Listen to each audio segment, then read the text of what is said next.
Hey, it's Frank Baker here with Casual Cosplay 101, and today I wanted to share with you my latest build, Perfect Circle.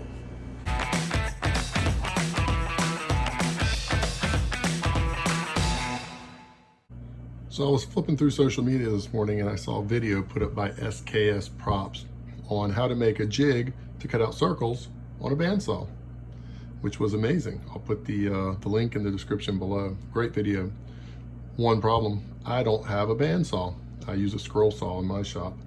So I started figuring out how I could make one that would adapt to my scroll saw. And obviously, since we're all in the coronavirus protocol and we're quarantined to our workshops, I started looking around my garage to see if I could find some scrap.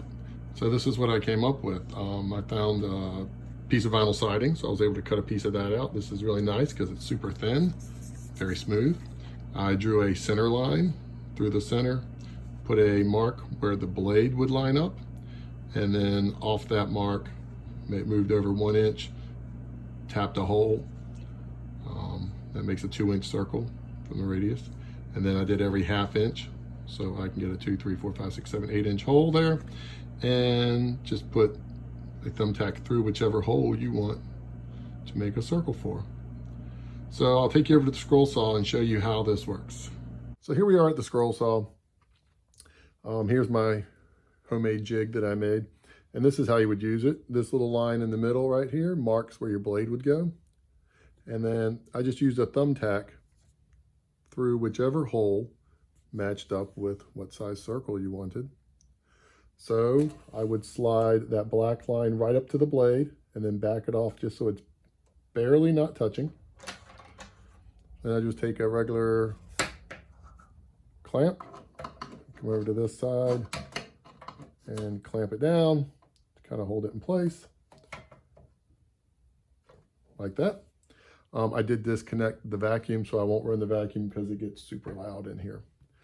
The downside to this jig versus the bandsaw is that you do kind of have to pre-cut your squares. So this square has been cut down to as was a scrap piece I had. It's about 3 1/4 or 3 1/2 square. So that should make a 3-inch hole, or a circle rather. So you would basically butt this up against your blade in the middle or in the center of your, make sure you have as equal amounts in front and behind the blade. And then you just push it down on the thumbtack. Then when I turn this on, actually I will adjust this. I like this arm. It helps with some of the bouncing sometimes that foam will do when you're using a scroll saw. So it just kind of helps keep it somewhat to the table. So we will cut that on, and then basically all you have to do is spin it around.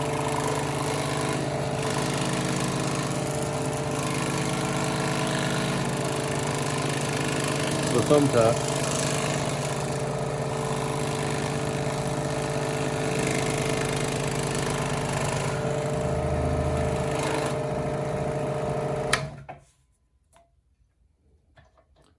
And when you're done, you can disconnect all that and take it off.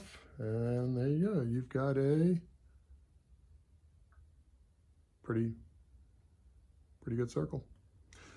So if you have any questions or comments, again, drop them below. And thanks for watching.